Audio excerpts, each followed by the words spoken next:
Au mois de février, j'ai lu 9 livres et donc on se retrouve aujourd'hui pour parler de tout ça.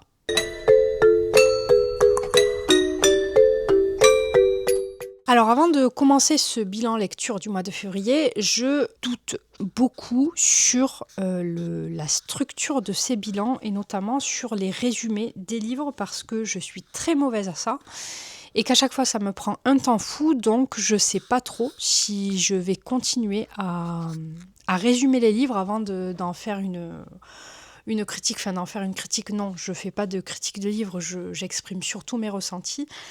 Mais voilà, n'hésitez pas à me dire en commentaire si vous préférez avoir un résumé en amont du ressenti lecture, de l'avis lecture, ou si finalement les résumés, vous vous en foutez. En tout cas, pour cette vidéo-là, je vais pas faire de résumé parce que je m'embrouille, je m'emmêle les pinceaux, c'est juste pas possible, ça me fatigue beaucoup.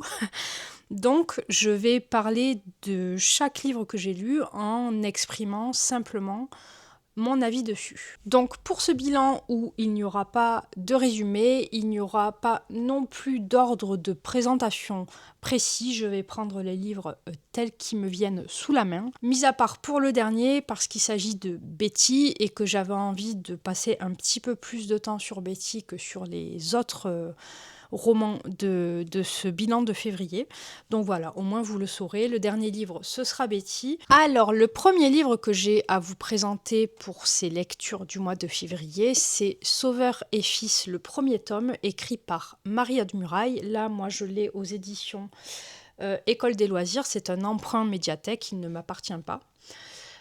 Sauveur et Fils, gros coup de cœur, énorme découverte de cette année 2026 et de ce mois de février plus particulièrement. Je ne connaissais pas du tout cette saga jusqu'à ce que je la vois passer sur Instagram parce qu'une copine Bookstar en fait s'est refait la... Je sais pas si elle a lu toute la série, en tout cas elle a lu le premier tome, elle a relu le premier tome, c'est sûr.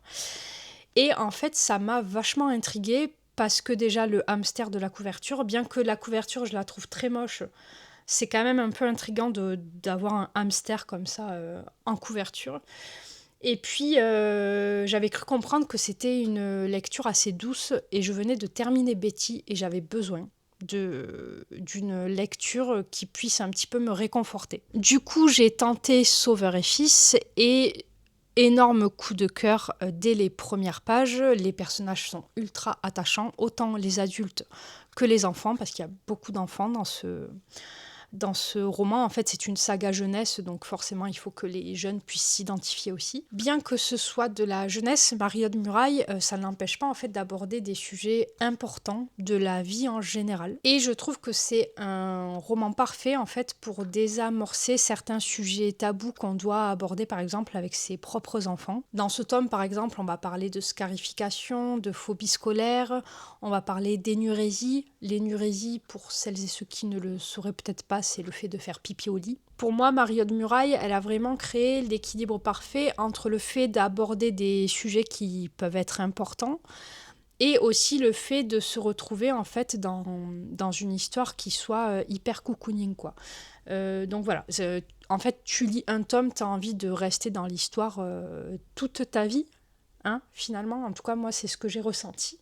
Je pense que j'emprunterai le tome 2 soit en mars soit en avril, je verrai, parce qu'il n'y a que 7 tomes, donc j'ai pas envie de tous les dévorer rapidement parce qu'après il n'y en aura plus. Mais voilà, pour le moment c'est l'une, et je pense que ça restera l'une de mes plus belles découvertes de cette année 2026. Ensuite, la deuxième lecture à laquelle je pense là, mais je ne l'ai pas en physique parce que je l'ai pris en e-book, Dieu merci, je l'ai pris en e-book parce que c'était nul. C'est La locataire de Freda McFadden aux éditions, je crois, City, qu'il a été publié, il me semble. Pourquoi j'ai perdu mon temps avec ce livre? Je me pose encore la question. Vraiment, c'était un mystère. C'était nul, de chez nul, de chez nul. J'ai pas d'autres mots. De tous les livres de Freda McFadden que j'ai pu lire au cours de ma vie, après j'en ai pas lu 50 000, j'en ai lu 2, enfin 3 avec La locataire, c'est le pire. C'est vraiment été ma pire expérience. J'ai trouvé ça mou, j'ai trouvé ça ennuyeux. jusqu'à à peu près 70% de l'histoire. Le seul événement majeur qui se passe, c'est la mort d'un poisson rouge qui apparemment s'est fait assassiner avec de l'eau de Javel. Voilà. On en est à ce niveau-là de suspense. L'histoire, elle est complètement bancale. Les personnages, ils ont des comportements absolument improbables que personne, mais personne n'aurait dans la vie réelle. Comportements qu'on peut à la limite expliquer avec le plot twist final et encore, j'ai envie de dire, bof. Ne perdez pas votre temps avec ce roman. Je suis sûre que dans votre bibliothèque, vous avez au moins 10 livres qui sont 100 fois meilleurs que celui-ci. Vraiment, je ne recommande pas du tout La Locataire.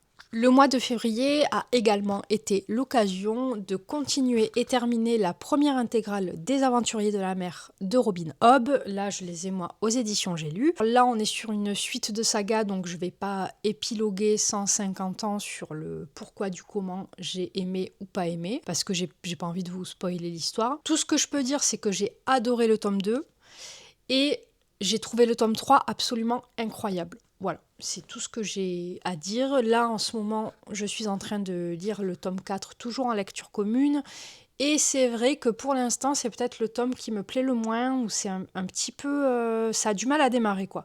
Mais j'aime toujours autant l'univers et les personnages, donc c'est une saga que je terminerai, c'est certain. Et la deuxième chose que je tenais à souligner, c'est que Robin Hobb, c'est quand même une queen, dans la mesure où elle réussit l'exploit de rendre un bateau attachant. Vraiment, on s'attache littéralement au bateau. Bon, ils sont sentients, ils parlent, ils ont des réflexions, des sentiments, donc forcément, ça facilite l'attachement. Mais quand même, quoi, on s'attache à un bateau. Le mois de février a également été l'occasion de découvrir un classique de la fantasy, puisque j'ai lu le premier tome du Seigneur des Anneaux écrit par Tolkien, qui est donc La Fraternité de l'Anneau. Et alors déjà, c'est assez fou parce que je m'étais dit, tiens, t'as lu le premier tome, tu vas aller acheter le second tome dans la même édition, à Cultura ou dans une autre librairie, quoi, dès que tu auras terminé le premier tome pour enchaîner. Et il se trouve que cette édition-là, voilà, que vous voyez juste là, ne se vend plus, ne se fait plus. Donc je ne sais pas si vous avez des infos par rapport à ça, si par exemple c'est une édition qui ne sort qu'à Noël. En tout cas, j'aurais bien aimé avoir les 3 tomes dans la même édition, donc je vais attendre Noël prochain, voir si je les retrouve en rayon. Et sinon, eh bien, je sais pas, tant pis, je prendrai les tomes 2 et 3 dans une autre édition, quoi. Mais c'est dommage, elle était jolie, cette édition. Alors, concernant ce premier tome du Seigneur des Anneaux, eh bien, à ma grande surprise, j'ai adoré lire Le Seigneur des Anneaux. On m'avait tellement dit que c'était une lecture fastidieuse et compliquée que je m'attendais à quelque chose d'absolument inaccessible et incompréhensible. Et en fait, ça va.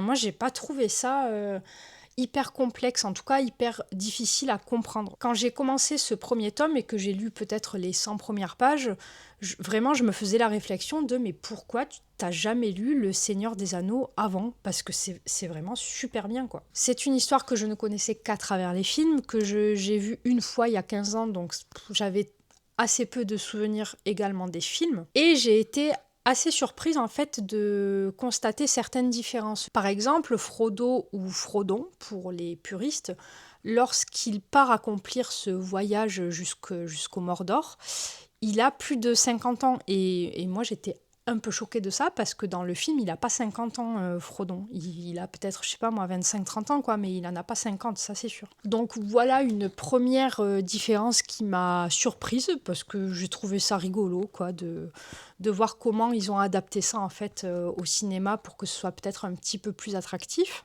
Et ensuite, de manière plus générale, j'ai remarqué une différence de ton entre le film et le livre dans la mesure où dans le livre, j'ai trouvé le récit beaucoup plus formel et beaucoup plus sérieux. Dans le film, on a par exemple Merry, Pippin ou Gandalf qui peuvent avoir des répliques extrêmement drôles ou des comportements assez drôles. Dans le livre, j'ai moins retrouvé ce ton assez comique. Donc voilà, c'est plus sérieux de manière globale dans le livre. En tout cas, après avoir lu ce premier tome, je me suis bien évidemment précipitée sur mon écran télé pour aller regarder le premier film. Et voilà, le constat que j'ai fait, c'est que j'ai autant aimé ma lecture du premier tome que mon visionnage du premier film. J'aime vraiment les deux formats, quoi. Enfin, dernière information, c'est un livre que j'ai lu en papier et j'ai alterné aussi avec l'audio que j'ai pris sur Audible. Et j'ai largement préféré lire au format papier qu'écouter l'histoire. Voilà, c'était juste une information comme ça, vous la prenez pas, vous en faites bien ce que vous voulez, mais moi j'ai largement préféré lire le livre en papier. Dans un tout autre registre, j'ai lu Sécher tes larmes, écrit par May Lepage et publié chez... Je ne sais pas, je vais vous dire ça. Et publié chez les éditions du Seuil. Alors, Sécher tes larmes, je l'ai intégralement écouté en audio et j'ai beaucoup aimé cette expérience. La narratrice a fait un travail exceptionnel pour ce roman. Par contre, au-delà de cette performance que j'ai beaucoup aimée, eh ben, le roman en lui-même... il m'a pas transcendé, quoi. Je pense pas que ce soit dû à l'écriture de May Lepage ou au fait que je me sois pas attachée au personnage ou ni quoi que ce soit. Je pense juste que c'est le genre global du roman policier qui ne me convient plus et qui ne me plaît plus forcément. En fait, dès que je lis ou que j'écoute un roman policier, le moindre mini cliché va me faire lever les yeux au ciel et en fait ça va me gonfler et ça va me gâcher toute mon expérience de lecture. Là par exemple, en parlant de mini clichés, on est sur une jeune policière qui est amenée à enquêter dans sa ville d'origine, ville où elle a vécu des choses assez traumatisantes quand elle était petite et patati et patata. Et donc ça se répercute sur sa personne et sur son enquête. Et ça me saoule. Voilà, tout simplement. Donc vous voyez, c'est un détail qui est plutôt minime. Et pourtant, ça a le don de m'agacer, donc je pense sincèrement que c'est juste un genre qui n'est plus fait pour moi. En dehors de ça, je n'ai absolument rien à dire sur l'intrigue, que j'ai trouvée très bien menée, très bien ficelée et très cohérente. C'est juste pas un roman, une histoire qui restera ancrée dans ma mémoire en fait. Voilà, j'ai été divertie, j'ai passé un très bon moment d'écoute, mais ça s'arrêtera là et malheureusement, je pense que je ne continuerai pas avec l'autrice donc, qui est May Lepage parce que j'ai l'impression quand même qu'on est parti sur une saga en plusieurs tomes avec la même enquêtrice. Dans un registre encore très très différent, j'ai lu La peur et la haine, enquête chez les survivalistes, écrit par Mathieu Burgalassi et publié aux éditions Michel Lafon. Alors, je suis très contente d'avoir pu lire cette enquête qui dresse finalement un portrait très très peu flatteur de la communauté survivaliste et en même temps très réaliste. En fait, c'est grâce à sa propre histoire et à ses expériences passées, ou plutôt à cause d'eux, je sais pas trop, faudrait demander à Mathieu Burgalassi. Donc c'est grâce à ou à cause de ses expériences passées que Mathieu Burgalassi s'est intéressé au milieu du survivalisme. Et d'ailleurs, petite parenthèse, mais je crois que dans une précédente vidéo, j'avais dit qu'il était journaliste, mais alors il a peut-être sa carte de presse, il est peut-être journaliste aussi, mais à la base quand même, il a une formation et il est anthropologue. Voilà.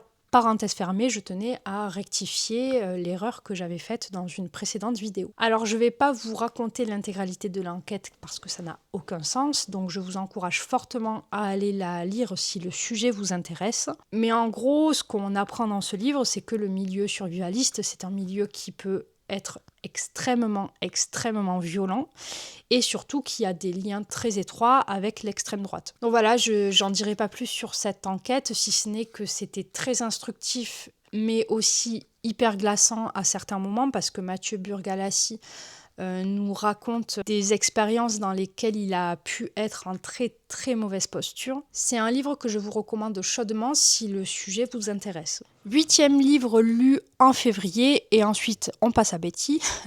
Avant-dernier livre, il s'agit de La Route, écrit par Cormac McCarthy et publié aux éditions Point, pour ma part. C'est un roman qui a reçu le prix Pulitzer en 2007. Alors, je suis très dubitative concernant cette lecture. En fait, je ne sais pas trop quoi en penser, c'est-à-dire qu'elle m'a fait ni chaud ni froid. J'avais lu la BD il y a 1 an ou 2 de ça qui avait été inspirée par ce roman et c'est pareil en fait. Elle m'avait fait un peu ni chaud ni froid. Je sais pas si j'ai aimé ou si j'ai pas aimé. Voilà, je ne sais pas. Je suis toujours à la recherche d'un avis. Je sais pas. Alors, ce roman, c'est un roman très court puisqu'il fait moins de 250 pages, je crois. Je vais regarder. Oui. Il fait très précisément 252 pages. J'ai menti, honte à moi. On y suit des personnages dont on ne sait quasiment rien. On suit un père et son fils, principalement. Et on sait tellement rien sur eux qu'on ne connaît même pas leur prénom. Et ça, déjà, ça me perturbe, en fait, de ne pas connaître leur prénom. Mais, une fois que j'ai dit ça, j'ai finalement rien dit parce que je pense que l'essentiel dans ce roman, il n'est pas là. Il n'est pas fait, en fait, pour s'attacher au personnage. Il est fait pour autre chose, mais cette autre chose, je n'ai pas réussi à la saisir. Voilà. Je suis un peu bêta. On est dans un monde qui est complètement apocalyptique. Il y a de la pluie de cendres qui tombe constamment du ciel tellement il y a eu d'incendies sur cette planète Terre. Et au cours du récit, on retrouve énormément de champs lexicaux liés à la mort ou à l'obscurité. C'est omniprésent et on se doute bien en croisant tous ces mots et tout ce vocabulaire lié à la mort et l'obscurité que ça va pas forcément hyper bien se terminer, quoi. Et ce qui m'a aussi grandement perturbée, c'est que finalement, il n'y a ni début ni fin dans ce roman, et en même temps, je pense que l'essentiel, comme je vous l'ai dit, n'est pas là. C'est-à-dire qu'on se retrouve propulsé dans un moment de vie apocalyptique entre un père et son fils, où on les voit en train d'essayer de survivre, et on les suit pendant, je sais pas moi, quelques semaines, quelques mois, et hop, on ressort de cette vie finalement aussi vite qu'on y est entré, quoi. Donc c'est vrai que c'est perturbant. Je pense que je suis complètement passée à côté de ce livre, de cette histoire. J'ai pas compris ce qu'a voulu faire passer comme message Cormac McCarthy, ou du moins est-ce qu'il avait un message à faire passer. Je sais qu'il y a un film qui existe avec Viggo Mortensen, ben ça je pense que c'est l'affiche du film. Ben ça m'a pas donné envie de regarder le film, quoi. Donc voilà. Comme un petit peu sécher tes larmes, mais dans un registre différent, c'est pas un roman qui m'a marqué et qui restera dans ma mémoire, quoi. Vraiment, je pense que je vais l'oublier aussi rapidement que je l'ai lu. Et donc, on va parler du fameux dernier livre de ce bilan lecture de février, qui n'est autre que Betty, écrit par Tiffany McDaniel aux éditions Gallmeister, que j'ai pas du tout aimé, que j'ai même détesté. Quand j'y repense, je suis énervée. Voilà, ça fait quelques semaines que je l'ai terminé. Donc j'ai eu le temps un petit peu de digérer tous les sentiments que ce livre a pu m'inspirer. Et le sentiment prédominant, c'est vraiment l'énervement. Alors je sais que je vais m'attirer les foudres d'un grand nombre de personnes par ici parce que c'est un coup de cœur pour beaucoup de monde, ce roman. Mais après plusieurs semaines de réflexion, je n'arrive toujours pas à comprendre comment on peut avoir un coup de cœur sur ce roman, en fait, vraiment. Moi, je n'y ai vu que du négatif. Et donc, je serais très curieuse, en fait, d'avoir vos retours et d'avoir votre vision des choses vis-à-vis de ce roman, parce que moi, il m'a juste mis en colère. Donc, pourquoi je ne l'ai pas aimé ? Déjà, je tenais à préciser que quand j'ai commencé Betty, je savais très bien que je m'embarquais dans une histoire qui n'était pas facile et qui était très compliquée à lire. Ça, il n'y avait pas de problème là-dessus. J'étais au courant que ce que j'allais lire, ça allait pas forcément être hyper plaisant. Et donc, je me doutais que j'allais voguer comme ça au cours de la lecture à travers différents sentiments. Voilà, j'étais au courant de tout ça. Pourquoi j'ai pas aimé ? Parce que je n'ai rien trouvé de beau à cette lecture.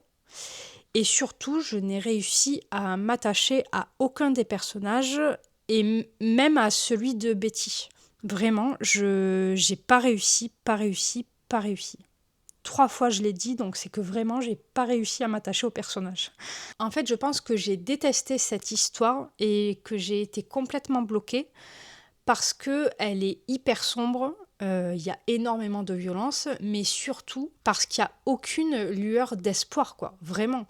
J'ai trouvé quasiment tous les personnages, à part Betty et peut-être 1 ou 2 de ses frères et sœurs, j'ai trouvé tous les personnages toxiques, maltraitants et négligents, y compris son père. En fait, moi, la relation entre Betty et son père, je ne l'ai pas trouvée belle. Je crois que dans ce roman, alors la mère, elle est complètement barge, on est tous d'accord là-dessus.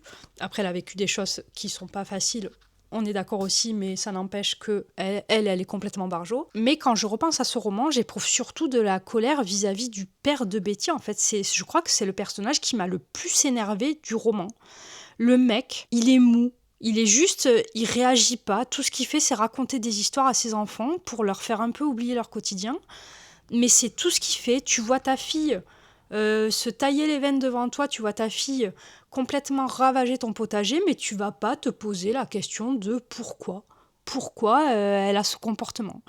Et je crois que la véritable violence, en fait, moi, je me la suis pris de plein fouet avec ce père qui, finalement, un peu malgré lui, devient aussi ultra toxique et très négligent. Après, je suis pas bête, je sais très bien que donc, le père de Betty est Cherokee, il a une culture qui est différente, ça se passe à une époque aussi différente de la nôtre, mais ça n'empêche que, à la lecture de ce roman, c'est vraiment un énorme sentiment de colère envers ce père que j'ai ressenti, quoi. Et c'est malheureusement ce sentiment qui a prédominé tout au long du roman, sans parler bien sûr de l'environnement extérieur dans lequel évolue Betty, qui est extrêmement raciste.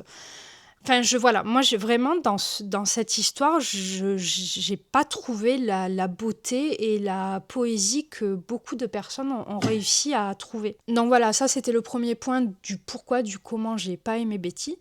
Et puis le second point, c'est que j'ai vraiment eu cette impression tout au long de ma lecture de lire ce roman en apnée totale. C'est-à-dire que c'est tellement violent à certains moments que j'avais peur de tourner les pages parce que j'avais peur de ce qui allait m'attendre dans les pages qui arrivaient, quoi. Vraiment, je lisais un petit peu comme ça, quoi, les yeux à moitié fermés parce que j'avais peur de me prendre une claque monumentale, en fait. Il y a un passage qui a notamment heurté ma sensibilité, c'est le passage où, sans spoil, la maman de Betty raconte à Betty ce qui lui est arrivé quand elle était plus jeune. Ce passage-là, en fait, il arrive un peu comme un cheveu sur la soupe parce que la mère, elle est complètement folle et imprévisible. Et en fait, on s'y attend pas. Et moi, j'ai vraiment été choquée par ce passage. Et ce sentiment de lire un peu comme ça en apnée tout au long du roman, c'est une expérience de lecture que j'ai pas forcément appréciée. Voilà, donc ce sont les deux raisons principales pour lesquelles je n'ai pas apprécié Betty. Je pensais que ce serait un coup de cœur, vraiment pas. Pour moi, c'est un roman qui est inclassable et que je peux pas noter parce que je vais pas lui mettre 0 étoile sur 5 ou 1 étoile sur 5 parce que il est très bien écrit. J'ai beaucoup aimé la plume de Tiffany McDaniel, mais je vais pas non plus lui mettre 5 sur 5 parce que j'ai détesté l'histoire en sachant en plus que c'est tiré de la propre vie de la mère de Tiffany McDaniel. Donc c'est pareil, où s'arrête la réalité, où démarre la fiction, c'est une question que je me pose parce que la pauvre, quoi, la vie de merde qu'elle a eue, quoi. J'ai essayé de chercher des informations à ce sujet et j'ai malheureusement rien trouvé. Donc si vous avez des informations sur ça, sur ce qui est réel et ce qui ne l'est pas dans ce roman, je serais curieuse de le savoir parce que moi, ça m'a vachement travaillé tout au long de ma lecture aussi, de me dire, mais là, c'est pas de la fiction. Là, potentiellement, c'est 100% vrai ce qui s'est passé, en fait. Donc, voilà. C'était mon avis sur Betty. J'ai détesté mon expérience de lecture. En fait, j'ai pas détesté l'histoire. Enfin, si, j'ai détesté l'histoire parce que ce qui se passe, c'est abominable. Je ne comprends pas comment on peut aimer l'histoire, en fait. Puis voilà, après, ça veut pas dire que je relirai jamais de Tiffany McDaniel parce que, comme je vous disais, c'est une plume que j'ai beaucoup appréciée. Mais c'est en tout cas un livre que je ne relirai jamais de ma vie. J'ai pas envie de relire Betty. Autant Une vie comme les autres, qui est aussi réputé comme un livre qui est assez triste, il n'y a aucun problème, je pense que je vais le relire peut-être cette année, parce qu'il y a de l'espoir, parce qu'il y a de l'amour, parce qu'il y a du respect. Celui-là, non, pour moi, c'est juste profondément déprimant, quoi. Voilà, donc si vous avez un avis qui diffère du mien, parce que bien sûr je ne suis pas Dieu, hein, mon avis n'est pas l'avis ultime, Je veux bien qu'on en discute parce que j'ai l'impression d'être la seule à avoir ressenti cette colère et ce dégoût envers ce roman.